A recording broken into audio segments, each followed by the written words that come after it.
প্রথমে অপহরণ, তারপর লাইভে এসে ৩ তরুণীকে নির্মমভাবে হত্যার ভয়ঙ্কর সে ভিডিও সামাজিক মাধ্যমে ছড়িয়ে পড়লে হতবাক হয়ে যান আর্জেন্টিনার নাগরিকরা। নিন্দার ঝড় ওঠে দেশ জুড়ে। শনিবার দেশটির রাজধানী বুয়েনোস আয়ার্সে নৃশংস হত্যার বিচারের দাবিতে জড়ো হন হাজার হাজার মানুষ। তাদের একটাই দাবি, এই হত্যাকাণ্ডের বিচার করে অপরাধীদের দৃষ্টান্তমূলক শাস্তি দিতে হবে।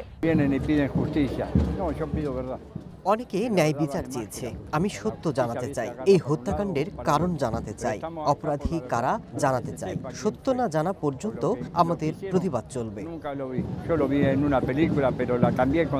হত্যার পেছনে মাদক চক্র জড়িত বলে ধারণা করছে পুলিশ। তাদের ধারণা, সতর্কবার্তা দিতে লাইভে তরুণীদের হত্যা করা হয়েছে।